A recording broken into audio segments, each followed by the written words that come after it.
Hello, science fans! When was the last time you heard about the ozone layer?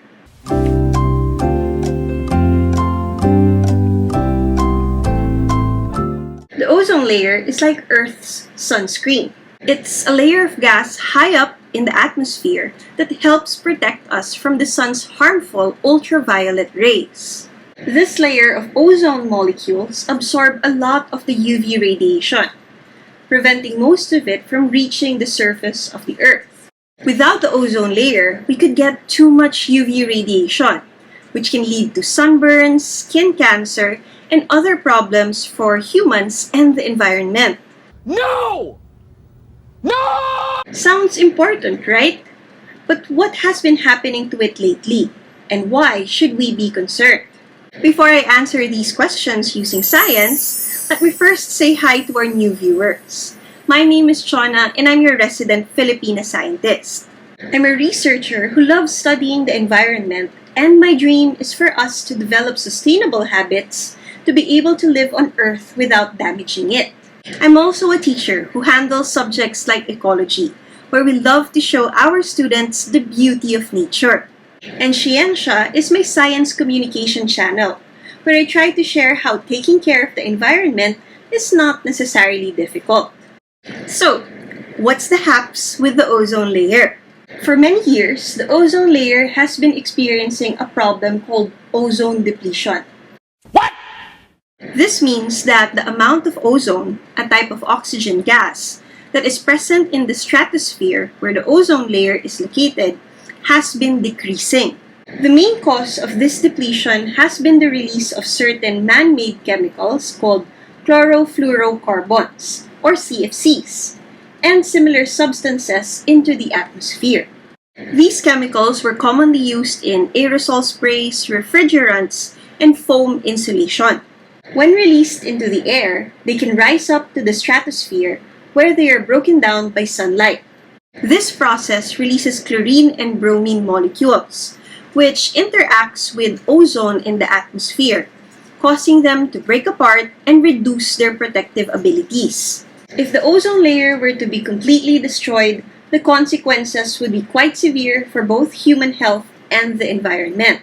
Without the ozone layer to filter out and absorb a significant portion of the sun's UV radiation, much more UV light will reach the surface of the Earth. This could lead to higher rates of skin cancer, cataracts, and other health problems in humans.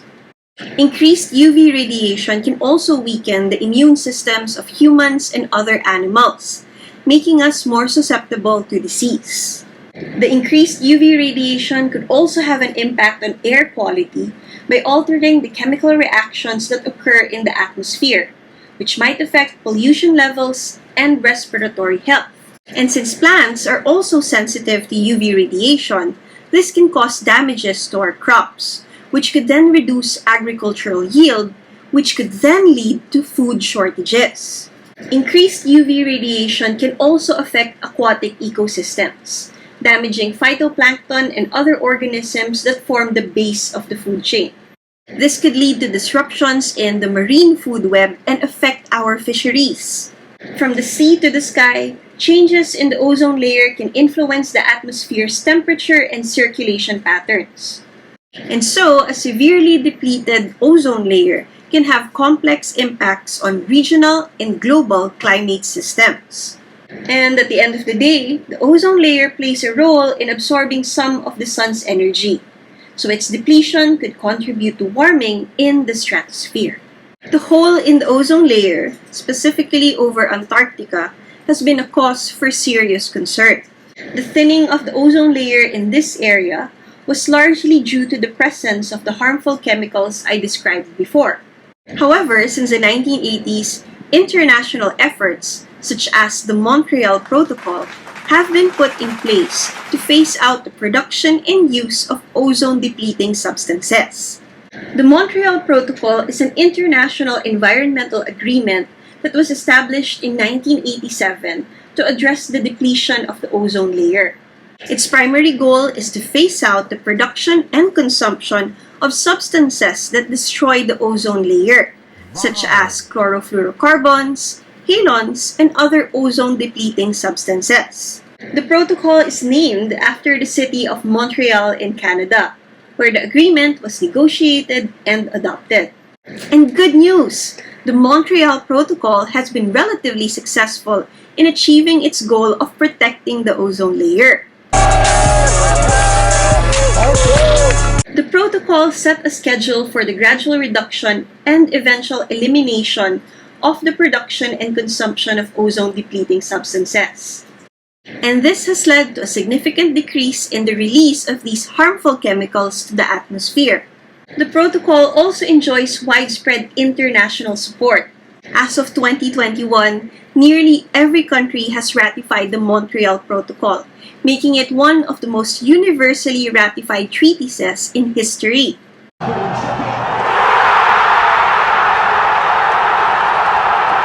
This level of global cooperation has been crucial in addressing the issue on a worldwide scale. The efforts to phase out ozone-depleting substances has also spurred innovation in the creation of alternatives that are not so harmful to the environment. These alternatives, such as hydrofluorocarbons or HFCs, have significantly lowered ozone-depleting potential. And what's cool about the protocol is it has exhibited flexibility based on the results of new advancements in research. Amendments have been made to adjust the list of controlled substances based on scientific findings and technological advancements. Thanks to the Montreal Protocol, the levels of ozone-depleting substances in the atmosphere has been steadily declining. As a result, there are signs of recovery in the ozone layer, particularly in the regions where depletion was most severe, such as the Antarctic ozone hole. It's also interesting that many ozone-depleting substances are also potent greenhouse gases. By phasing out these substances, the Montreal Protocol has also contributed to mitigating climate change in addition to protecting the ozone layer.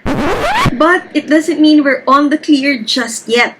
It's worth noting that there have been ongoing discussions and negotiations to address hydrofluorocarbons, which were introduced as alternatives to ozone-depleting substances but have recently been found to be potent greenhouse gases.